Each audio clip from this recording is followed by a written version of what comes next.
the truth she had hidden since arriving at Harrow's. N spilled out, unstoppable. She told him about Philadelphia, about the hospital, about Merrick's accusations, and how she had been forced to leave in disgrace. Her voice cracked, but she pressed on, laying bare every scar the man had left on her. When she finished, silence filled the study. The fire popped in the grate, the only sound in the oppressive stillness. Nathaniel stared at her, unreadable dot. "So you were the nurse," he said at last, his tone rough. "The one he wrote about?" Clara's stomach twisted. She expected anger, maybe even contempt. Instead, Nathaniel leaned back in his chair, his expression torn between rage and grief.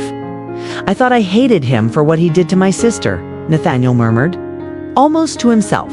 "But now I see his cruelty went farther than I ever imagined." Clara wrapped her arms around herself, suddenly chilled. "You believe me?" Nathaniel's gaze snapped to hers, fierce and unflinching. "I know the kind of man he was. And if he blamed you, then you were never at fault. Merrick never carried blame that belonged to him."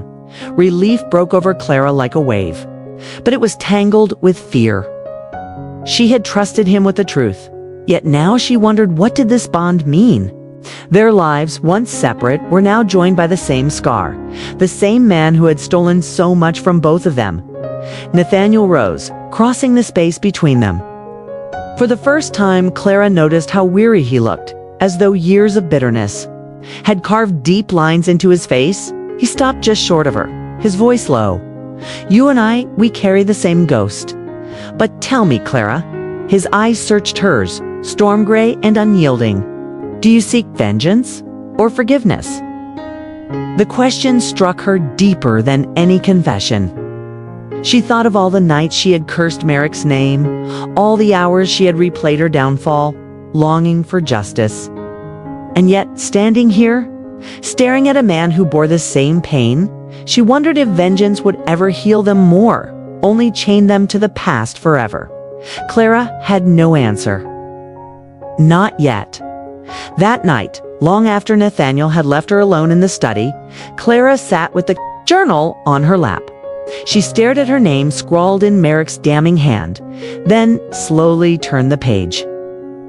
For the first time in years, she forced herself to read, not to relive the pain, but to understand. Somewhere in these pages lay the choice she would have to make, and Clara realized that the true test was no longer about surviving Merrick's betrayal. It was about deciding who she would become once the truth was finally hers.